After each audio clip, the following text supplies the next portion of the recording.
Bhavat media news కి స్వాగతం. ముందుగా ముఖ్యాంశాలు. కొండగట్టు ఆంజనేయ సన్నిధిలో ప్రత్యేక పూజలు నిర్వహించిన ఉప ముఖ్యమంత్రి పవన్ కళ్యాణ్.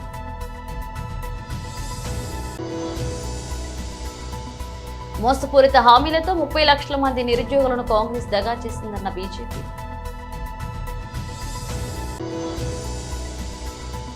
జూలై 1న ఎన్టీఆర్ భరోసా పింఛన్ 7,000 నేరుగా అందజేస్తాం. కొల్లు రవీంద్ర.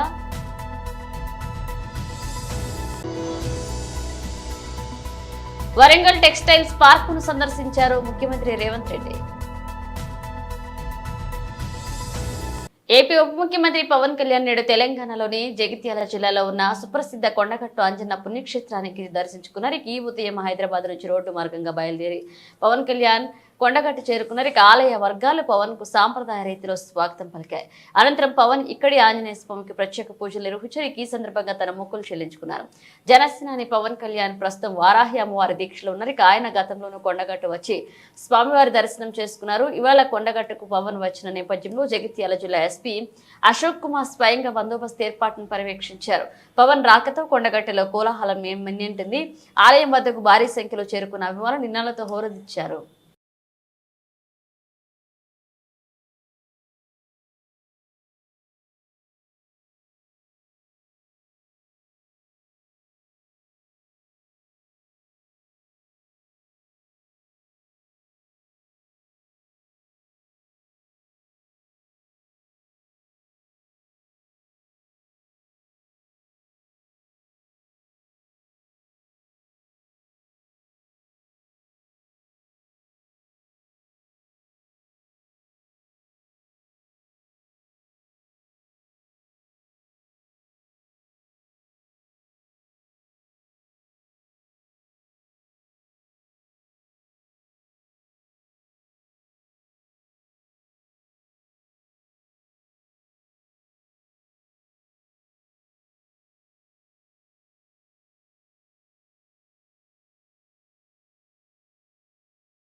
మోసపూరిత హామీలతో 30 లక్షల మంది నిరుద్యోగులను కాంగ్రెస్ దగా చేస్తుందన్నారు. జాబ్ క్యాలెండర్ విడుదల కోసం గత వారం రోజులుగా జేఏసీ నాయకుడు మోతీలాల్ నాయక్ నిరాహార దీక్షను కాంగ్రెస్ సర్కార్ పట్టించుకోవడం లేదన్నారు శ్రీమతి రాణి రుద్రమాదేవి. గత వారం రోజులుగా నిరుద్యోగ జేఏసీ నాయకులు మోతీలాల్ నెహ్రూ గారు ఆమరణ నిరాహార దీక్ష చేస్తుంటే ఇప్పటి వరకు కూడా ప్రభుత్వానికి చీమగుట్టినట్టు కూడా లేదు. గతంలో ఎన్నికల సమయంలో కాంగ్రెస్ పార్టీ హామీ ఇచ్చినటువంటి జాబ్ క్యాలెండర్ కోసం గతంలో రేవంత్ రెడ్డి గారే నిరుద్యోగుల మీటింగ్ కు వచ్చి ఇచ్చినటువంటి ప్రామిస్ గ్రూప్ 2 ఉద్యోగాలు పెంచుతామని, గ్రూప్ 3 ఉద్యోగాలు పెంచుతామని, ఆ రోజు 46 జీవోను కూడా రద్దు చేస్తామని చెప్పి ఒక కమిటీని కూడా వేసి ఆనాడు కూడా ప్రమాణం చేసి ఇవాళ వాటిని తప్పించుకునేటటువంటి ఉపాయం చేస్తున్నందుకు నిరసనగా ఖచ్చితంగా జాబ్ క్యాలెండర్ కావాలని, గ్రూప్ 2 గ్రూప్ 3 పోస్టులు పెంచాలని 1:100 రేషియోలో గ్రూప్స్ విద్యార్థులు ఎవరైతే ఉన్నారో వాళ్ళను మెయిన్స్ కి సెలెక్ట్ చేయాలని చెప్పి 46 జీవో రద్దు చేయాలని చెప్పి కాంగ్రెస్ పార్టీ ఇచ్చినటువంటి హామీ ప్రకారం 2 లక్షల ఉద్యోగాలను డిసెంబర్లో భర్తీ చేస్తామని చెప్పినారు. వచ్చే డిసెంబర్ లోపు 6 నెలల కాలమైంది. ఇప్పటి వరకు ఆ ప్రొసీజర్ కూడా ఏం జరగకపోవడంతో ఇవాళ ఒక నిరుద్యోగి ఆమరణ నిరాహార దీక్ష చేస్తున్నాడు. మరి ఇవాళ కాంగ్రెస్ పార్టీకి ఇప్పటి వరకు కూడా కనీసం ఒకరు రావాలి, మాట్లాడాలి, నిరుద్యోగులకు హామీ ఇవ్వాలి, వాళ్ళకు భరోసానిచ్చి వాళ్ళ ప్రాణాలను కాపాడాలనేటువంటిది లేదు. జీవన్ రెడ్డి గారు అలిగితే 5 మంత్రులు పోయినరు. రేవంత్ రెడ్డి గారికి వాళ్ళ మేము విద్యాశాఖకు మంత్రి లేడు అని అంటే విద్యాశాఖ మంత్రిని నేను ఫుల్ టైం మంత్రి ఉండకూడదా అని నిన్న ఢిల్లీ నుంచి ప్రెస్ కాన్ఫరెన్స్ లో రేవంత్ రెడ్డి గారు మాట్లాడారు. మేము ఒకటే మాట అడుగుతున్నాం రేవంత్ రెడ్డి గారిని, అయ్యా రేవంత్ రెడ్డి గారు మీకు 4 ఉద్యోగాలు వచ్చినాయి. గతంలో బీఆర్ఎస్ పార్టీ అధికారంలో ఉన్ననాడు కల్వకుంట్ల వారి కుటుంబానికి ఒక్క కుటుంబానికి 4 ఉద్యోగాలు వచ్చినాయని తెలంగాణ రాష్ట్రం అంతా కూడా తిరగబడి వాళ్ళని అధికారంలోకి వెళ్లి దించితే ఇవాళ మీరొక్కరే 4 ఉద్యోగాలు తీసుకున్నారు. ముఖ్యమంత్రి పోస్టు మీకే, విద్యాశాఖ మంత్రి పోస్టు మీకే, హోంశాఖ మంత్రి పోస్టు మీకే, ఇవాళ పరిశ్రమలు వాణిజ్య శాఖ మంత్రి పోస్టు మీకే. మీకు 4 ఉద్యోగాలు కావాలి. 30 లక్షల మంది నిరుద్యోగులు ఉన్నారు తెలంగాణ రాష్ట్రంలో. అందులో వాళ్లకు రావాల్సినటువంటి న్యాయంగా దక్కాల్సినటువంటి ఉద్యోగాలు నిరుద్యోగులకు ఒక్కొక్క ఉద్యోగం అన్నా వద్దా? మరి మీ పార్టీ అధికారంలోకి వచ్చిన ఈ 6 నెలల కాలంలో మీరు నోటిఫికేషన్లు ఇచ్చినటువంటి నోటిఫికేషన్లలో ఈనాటి వరకు ఒక్క ఉద్యోగాన్ని కూడా నింపలే. ఎంతసేపు మీ పదవులు మీకు కావాలా, మీ మంత్రి పదవులు మీకు కావాలి, పక్క పార్టీల నుంచి ఎమ్మెల్యేలను మీరు గుంజుకోవాలి. దీని మీద ఉన్న శ్రద్ధ మీకు నిరుద్యోగుల మీద లేదు. ఏ 1200 మంది నిరుద్యోగులు ఆత్మహత్య చేసుకుంటే తెలంగాణ రాష్ట్రం వచ్చిందో దాన్ని మరచిపోయి బీఆర్ఎస్ పార్టీ ఒక కుటుంబం కోసం పనిచేసింది. ఇవాళ గంగల కలిసిపోతుంది. అదే దారిన కేసీఆర్ గారి కంటే మరింత అధ్వానంగా రేవంత్ రెడ్డి గారు ఇవాళ మీరు బిహేవ్ చేస్తున్నారు. ఇది మీకు న్యాయం కాదు, ధర్మం కాదు. నిరుద్యోగులు 10 సంవత్సరాల కాలం నుంచి అంతకంటే ముందు తెలంగాణ ఉద్యమంలో కూడా అశోక్ నగర్లో 2 అరటిపళ్ళు తిని వాళ్ళ ఉపాసం ఉండి చదువుకొని వాళ్ళ ఉద్యోగాలకు ప్రిపేర్ అవుతుంటే మీరు కనీసము ఏ జాబ్ని ఏ ఎగ్జామ్ని ఎప్పుడు పెట్టాలనేటువంటి సోయి కూడా లేకుండా నెల రోజుల లోపల 10 ఉద్యోగాలు 10 ఎగ్జామ్స్ పెడితే సిలబస్ వేరే ఉంటే వాళ్ళు ఎట్లా ప్రిపేర్ అవుతారు? ఒక జాబ్ క్యాలెండర్ అనేటువంటి దాన్ని డిజైన్ చేస్తే కదా మొదలు మీకు తెలిసేది. మీరు జాబ్ క్యాలెండర్ డిజైన్ చేయకపోతే ఏ పరీక్ష ఎప్పుడు పెట్టాలనో మీకు తెలియదా? ఏ పరీక్షకు ఏ సిలబస్ ఉన్నదో మీకు తెలియదా? ఉద్యోగాలు ఎట్లా పెంచాలనో మీకు తెలియదా? అసలు ఎన్ని ఖాళీలు ఉన్నాయి ఏ డిపార్ట్మెంట్లో అనేటువంటిది కూడా మీకు తెలియదా? మరి ఇవాళ మీకు చేత కాకపోతే తెలంగాణ సమాజంలో ఉన్నటువంటి మేధావుల కన్నా అప్పచెప్పండి, ఒక కమిటీనన్నా వేయండి, నిరుద్యోగులను ఉద్యోగాలు ఇవ్వడం కోసం ఒక శాఖనన్న పెట్టండి. ఏదో ఒకటి చేసి నిరుద్యోగులకు న్యాయం జరిగే విధంగా మీరు చర్యలు తీసుకోవాలని మేము డిమాండ్ చేస్తున్నాం. మోతీలాల్ గారి ప్రాణానికి ఏమన్నా హాని కనుక జరిగితే మాత్రం ఇవాళ ఈ తెలంగాణ రాష్ట్రంలో కాంగ్రెస్ ప్రభుత్వం మాత్రం ఉండదు. తెలంగాణ ప్రజల ఆగ్రహానికి గురి కావాల్సి వస్తుంది. నిరుద్యోగుల పక్షాన మేము భారతీయ జనతా పార్టీగా ఖచ్చితంగా మా రాష్ట్ర అధ్యక్షులు కిషన్ రెడ్డి గారి నాయకత్వంలో తెలంగాణ రాష్ట్రంలో ఉద్యమాన్ని మేము కూడా నిరుద్యోగులతో కలిసి తీవ్రతరం చేస్తామని చెప్పి కాంగ్రెస్ పార్టీ ప్రభుత్వాన్ని, రేవంత్ రెడ్డి గారిని హెచ్చరిస్తాం. జూలై 1న ఎన్టీఆర్ భరోసా పింఛను 7,000 నేరుగా అందజేస్తామన్నారు ఎక్సైజ్ శాఖ మంత్రి కొల్లు రవీంద్ర. 1వ తారీఖు నుంచి మరి చంద్రబాబు నాయుడు గారు ఎన్టీఆర్ భరోసా కింద ప్రతి ఒక్కరికి 4,000 రూపాయలు పెన్షన్ ఇచ్చే కార్యక్రమాన్ని కూడా ప్రారంభించుకుంటున్నాం. ఏప్రిల్ నుంచి కూడా లెక్క పెట్టుకుని ఏప్రిల్, మే, జూన్ 3 నెలలకు కలిపి 3,000 రూపాయలు ప్లస్ జూలై 4,000 కలిపి 7,000 రూపాయలు రేపు 1వ తారీఖు ఉదయం 6 గంటల నుంచి నేరుగా ఇంటికి తీసుకొచ్చి వారికి స్వయంగా అందించే కార్యక్రమాన్ని కూడా మరి ప్లాన్ చేసుకోవడం జరుగుతుంది. అది కూడా అందించడం జరుగుతుంది.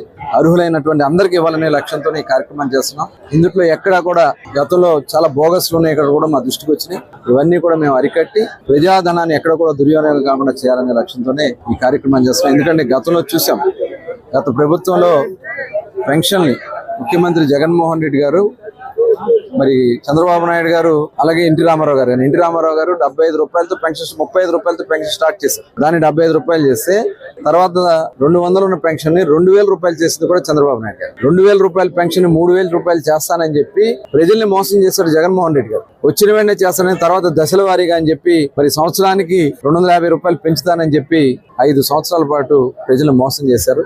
దాదాపు 30,000 రూపాయలు వాళ్ళు ప్రతి ఒక్క పెన్షన్దారుడు 30,000 రూపాయలు వాళ్ళు జగన్మోహన్ రెడ్డి వల్ల నష్టపోయారు. ఇవాళ ఈ ప్రభుత్వం వచ్చిన వెంటనే చంద్రబాబు నాయుడు గారు ఇచ్చినటువంటి హామీ ప్రకారం 4,000 రూపాయలు ఇవాళ మేము పెన్షన్ ఇవ్వడం అనేది ఇవాళ ఇది ఒక, ఎందుకంటే అవ్వాతాతలు ఎవరైతే వృద్ధులు ఉన్నారో, వితంతులు ఉన్నారో, వికలాంగులు ఉన్నారో 100% ఉన్నటువంటి వికలాంగులకు కూడా ఇవాళ 15,000 రూపాయలు. ఇవన్నీ కూడా మేము చేసుకుని ముందుకెళ్ళబోతున్నాం. మరి ప్రజలకి న్యాయం చేయాలి, ఈ రాష్ట్రంలో స్వచ్ఛమైన పరిపాలన అందించాలనే లక్ష్యంగా పనిచేస్తున్నాం. మరి ప్రజా దర్బారులో ప్రతి వారం ఇది నడుస్తుంది.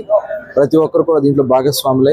మన నియోజకవర్గాన్ని అభివృద్ధి, సంక్షేమ బాటలో నడవాలని ప్రతి ఒక్కరిని కూడా కోరుకుంటూ, టెక్స్టైల్స్ పార్క్ ప్రాంతాన్ని తాము ప్రత్యేక జోన్ గా అభివృద్ధి చేస్తారని తెలంగాణ ముఖ్యమంత్రి రేవంత్ రెడ్డి హామీ ఇచ్చారు. ఇక ముఖ్యమంత్రి శనివారం వరంగల్ జిల్లాలో పర్యటించారు. గీసుగొండ మండలం సాయంపేటకు వచ్చిన సీఎం వన మహోత్సవంలో భాగంగా టెక్స్టైల్స్ పార్క్ లో మొక్కలు నాటారు. అనంతరం టెక్స్టైల్స్ అలాగే యాంగ్వన్ సంస్థల ప్రతినిధులతో మాట్లాడారు. అలాగే టెక్స్టైల్స్ పార్క్ ప్రాంతాన్ని ప్రత్యేక జోన్ గా అభివృద్ధి చేస్తామన్నారు. ఇక టెక్స్టైల్స్ కోసం భూములు ఇచ్చిన వారికి ఇందిరమ్మ ఇళ్లు అందించేలాగా కృషి చేస్తామన్నారు.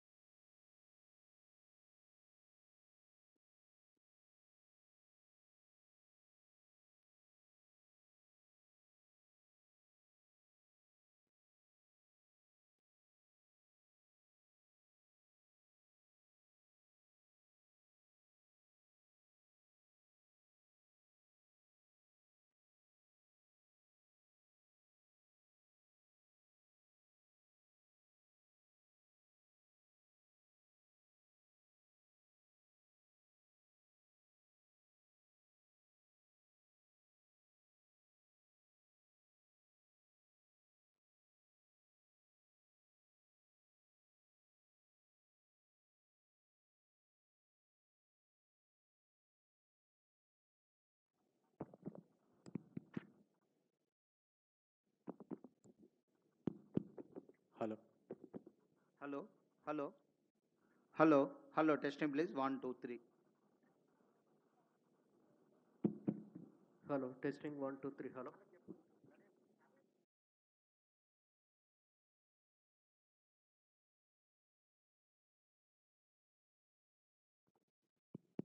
Hello, Hello. check. Hello. Check. Hello. 1, 2, 3. Hello. Test. Hello, check. 1, 2, 3, 4. Hello, check.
ఏదైనా డైరెక్షన్స్ ఉంటే చెప్పాల్సిందిగా కోరుతున్నాను. అంటే నేను 2, 3 ఇష్యూస్ చెప్తాను. మిగతా అక్కడ జనరల్ రివ్యూ చేసేటప్పుడు ఎంటైర్ డిస్ట్రిక్ట్ రివ్యూ చేసేటప్పుడు చేద్దాము. Here 2, 3 things are very important. One is ఈ వాటర్ ఫ్లడింగ్ అవుతుంది కదా, ఏదైతే రెగ్యులర్ ప్రాబ్లం చెప్తున్నారో దాన్ని మొత్తం లైనింగ్ చేసి వాటర్ ఫ్లో ఎక్కడ ఉందో చూసి ఎంటైర్ సైట్ను కాంటూర్ లెవెల్స్ తీయండి. ఏదైతే డౌన్ స్ట్రీమ్ ఉందో డౌన్ స్ట్రీమ్ ఏరియాలో 15-20 acres, maybe more than 10 acres lake అంటే ఒక పాండ్ క్రియేట్ చేయండి. ఆ పాండ్ని కంప్లీట్ ఈ వాటర్ ఫ్లో అంతా తీసుకెళ్ళి అక్కడ ఇచ్చేయండి. తర్వాత ఇందులో నుంచి బయట ఒకటి 800 meters 1000 meters లోపల one more local lake is there. దాన్ని ఇంటిగ్రేట్ చేయండి. దాని దగ్గర కూడా ఇంకేమైనా ల్యాండ్ ఎక్వేషన్ ఉంటే చేసేసి దాన్ని ఇంప్రూవైజ్ చేసి దాని కెపాసిటీ కూడా పెంచండి. దాంతో ఏమవుతుందంటే రౌండ్ ద ఇయర్ ఇందులో ఉండే ఇండస్ట్రీస్ కానీ ఇక్కడ వచ్చే గ్రీనరీ కానీ దీనికి కానీ ఈ వాటర్ వాడుకోవడానికి ఉంటుంది. రెండో పాయింట్, ప్రకాష్ రెడ్డి గారు కొండ సురేఖ గారు ఈ లోకల్గా ఈ ప్లాట్ ఓనర్స్ అంటే over land owners who have lost this land వాళ్ళకి ప్లాట్స్ ఇస్తామనేదో చెప్పారు. ఆ ప్లాట్స్లో ఇంకా 150-200కి ఇంకా బెనిఫిట్ రాలేదు. Whatever who are real eligible వాళ్ళందరినీ లిస్ట్ అవుట్ చేసి సేమ్ ఏదైతే ఎగ్జిస్టింగ్ మీరు ఒక ప్రపోజల్ పెట్టారో దాన్ని ఎక్స్టెన్షన్ కింద డెవలప్ చేయండి. థర్డ్ థింగ్, వాళ్ళకి యాజిటీస్గా మనం ఇందిరమ్మ ఇండ్లు అలాట్ చేస్తే ఎట్లుంటుందో ఈ బెనిఫిషియర్స్కి. ఇప్పుడు you are allotting only plots, is it? No house. Yeah, that is what I would suggest that why don't you propose for Indirama houses for each one. That 5 lakhs plus something they'll add and they will construct their own house. So at a time they'll get a colony, almost 1300-1400 houses general infrastructure అంతా మనం create చేసిస్తే ఇల్లు కట్టుకోవడానికి వాళ్ళకి ఇందిరమ్మ ఇల్లు sanction చేస్తే ఇదవుతుంది. దాని ఒక ప్రపోజల్ కూడా దాని ఏమున్నదో నాకు అదే అదన్నీ చేస్తారు, బేసిక్ కమ్యూనిటీస్ ఇచ్చారు. సో అది మొత్తము ఎంటైర్ ఒక మినీ కాలనీ లాగా డిజైన్ చేయి, చిన్న చిన్న అంటే అక్కడ లోకల్గా పిల్లలకు కానీ వాళ్ళకి కానీ ఒక స్కూలు ఏమేమి ఇవాళ basic infrastructure whatever requirement is there. 12 houses, 1200 plus houses అంటే we can declare as a 1 గ్రామ panchayat. It is going to add 2000 plus voters. Sir ఇంకొక విషయం మనకి యాడ్ చేయదలుచుకున్నాను సార్. యాక్చువల్గా ఇక్కడ 10,000 అని మినిమమ్ వీళ్ళ రిక్వైర్మెంట్ ఆఫ్ లేబర్ వీళ్ళు ఉన్నారు వర్కర్స్. సో వాళ్ళు they are interested to develop the colony also. ఎందుకంటే బయట నుండి వచ్చిన టెక్నికల్ స్టాఫ్స్ కూడా రెసిడెన్షియల్ కూడా డెవలప్ చేయాలనుకున్నారు కనుక ఇట్ విల్ బి బిగ్ మంచి విలేజ్ అంటే మేజర్ విలేజ్ కింద డెవలప్ అవ్వడానికి అన్ని విధాల అవకాశాలు ఉన్నాయి సార్. రెండోది ఏంటి అని అంటే ఇప్పుడు ఏదైతే అవుట్ సైడ్స్ డెవలప్ చేస్తున్నారో అక్కడ శానిటేషన్ లేదు, ఎలక్ట్రిఫికేషన్ లేదు, అది మా పరిధిలో లేదు అంటున్నారు. కానీ ఫార్మర్స్ ఏమంటున్నారంటే ఆ 2 కంప్లీట్ చేసి ఇస్తేనే అది వాటర్ సప్లై ఈ 3 ఐడీసీ వాళ్ళు కంప్లీట్ చేస్తేనే వాళ్ళు ఇమీడియట్లీ టేకప్. శానిటేషన్ రిలేటెడ్లో that is our responsibility. We cannot ignore while you are constructing అనే. ఇప్పుడు ఎమ్మెల్యే గారు మీకు ఇందాక చెప్పాను కదా 300 crores గవర్నమెంట్ ఆఫ్ ఇండియా నుంచి అదనంగా వచ్చింది. కాలనీలో అన్ని అమ్యూనిటీస్ కూడా మేమే including sanitation and everything. So I would suggest straight you establish 1 gram panchayat, whatever gram panchayat requires. Gram panchayat building, community hall, education, school building and everything. Mini what do you call OP patients చూడడానికి ఒక doctor వచ్చి visit చేస్తాను. Primary health centre లాగా day time వాళ్ళకు health requirements ఏమన్నా ఉన్న ఒక 3 hours or 4 hours every day వీళ్ళు వచ్చి ఒక అంగన్వాడీ బేసిక్ ఒక విలేజ్కి ఏమేమి అవసరం ఉంటాయో కలెక్టర్ గారు ఒక గ్రామ పంచాయతీలో ఏమేమి ఎస్టాబ్లిష్మెంట్స్ ఉంటాయో అన్ని ఎస్టాబ్లిష్మెంట్స్ ఇప్పుడు మీరు ఏదైతే డిజైన్ చేసిండ్రో అందులో ఉండాలి. వాటికి కావాల్సిన బడ్జెట్ ప్రపోజల్స్ డెవలప్మెంటు ప్లస్ ఈ బెనిఫిషియర్స్ అందరికీ ఇందిరమ్మ స్కీమ్ కింద హౌసెస్ ఇవ్వడానికి వాళ్ళందరినీ కూడా లిస్ట్ అవుట్ చేసి యూ గెట్ దట్ ప్రపోజల్. అంటే entire this area nothing but special economic zone. We have to create everything in 1 compound. So దాని ప్రకారం చేయండి. మిగిలింది అక్కడ ఇప్పుడు మన రివ్యూ ఉన్నది కదా, I will give you instructions they. Thank you thank you. అన్న అక్కడ యాక్చువల్ రివ్యూలో అక్కడ చేద్దాం. ఎమ్మెల్యేస్కి ఎంపీస్కి అందరికి కూడా నా రిక్వెస్ట్ ఏంటంటే అక్కడికి వెళ్దాం, అక్కడనే ఇది చేద్దాం.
పత్రికా ప్రచురణార్థం ఈ రోజు తిరువూరు నియోజకవర్గం గంపలగూడెం మండలం ఇనగడప కట్టలేరు వంతెన దగ్గర స్థానిక తిరువూరు శాసనసభ్యులు కొలకపూడి శ్రీనివాసరావు ఆధ్వర్యంలో ఈ రోజున జనసేన, తెలుగుదేశం, బీజేపీ కూటమి నాయకులు వచ్చి బ్రిడ్జి యొక్క స్థితిగతులను శాసనసభ్యులు వారికి వివరించడం జరిగింది. ఆయన తక్షణమే స్పందిస్తూ యుద్ధ ప్రాతిపదికన యొక్క రాకపోకలకు అంతరాయం లేకుండా ఇరిగేషన్ అధికారులతో చర్చించి ఈ యొక్క నిర్మాణం త్వరలో చేపడతామని అనడం జరిగింది. ఇక గతంలో 9 సంవత్సరాల క్రితం ఈ బ్రిడ్జి కూలిపోతే గత ప్రభుత్వ వైఎస్ఆర్సీపీ ప్రభుత్వం 26 కోట్ల బ్రిడ్జి నిర్మాణానికి నిధులు విడుదలయ్యాయని ఇక మాజీ శాసనసభ్యులు రక్షణ నిధి తెలిపారు. ఇక ఆ తర్వాత ఆగమేకాల మీద మాజీ ఎంపీ కేసినేని నాని ఎలక్షన్స్ ముందుగా శిలాఫలకం నిర్మించి వంతెన నిర్మిస్తామని ప్రగల్భాలు పలికారని విమర్శించారు.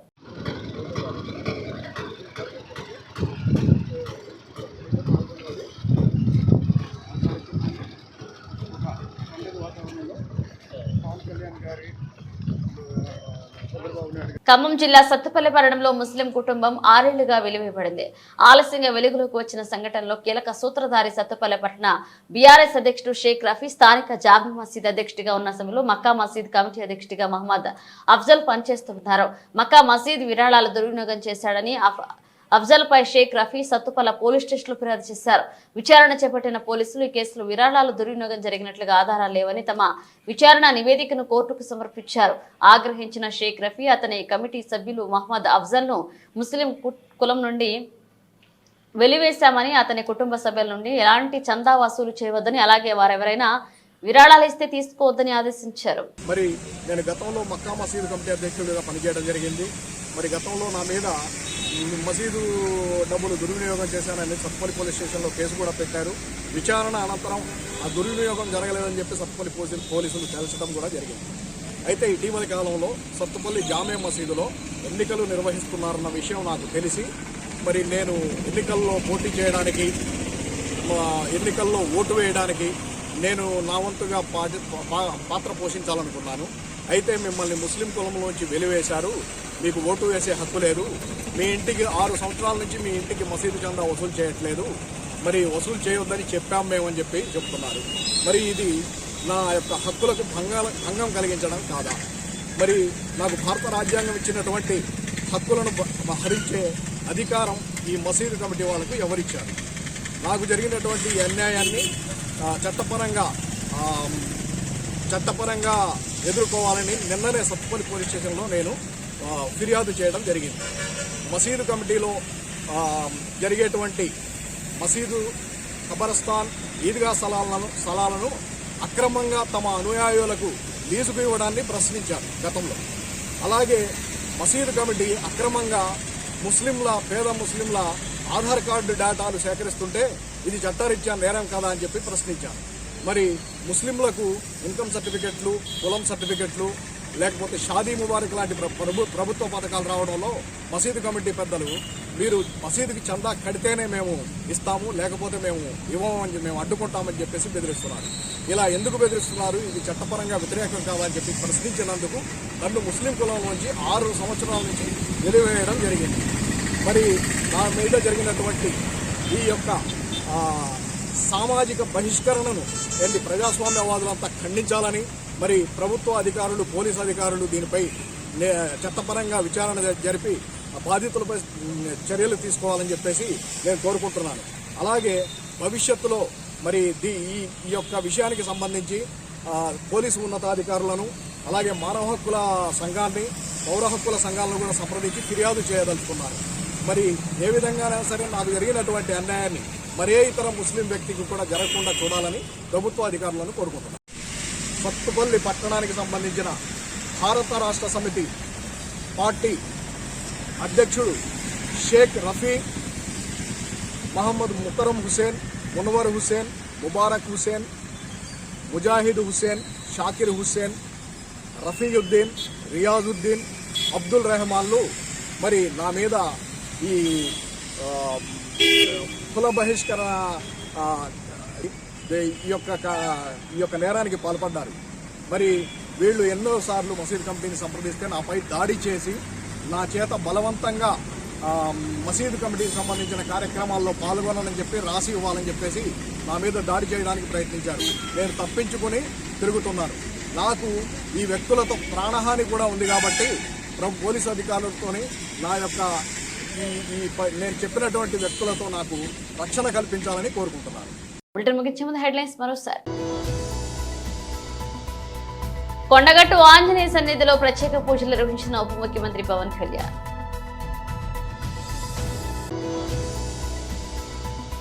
మోసపూరిత హామీలతో 30 లక్షల మంది నిరుద్యోగులను కాంగ్రెస్ దగా చేసిందన్న బీజేపీ.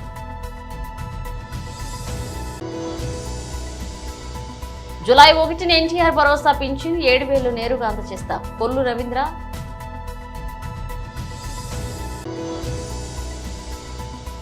వరంగల్ టెక్స్టైల్స్ పార్కును సందర్శించారు ముఖ్యమంత్రి రేవంత్ రెడ్డి. ఇవి ఇప్పుడు ఒక అప్డేట్స్ మళ్ళీ కలుద్దాం.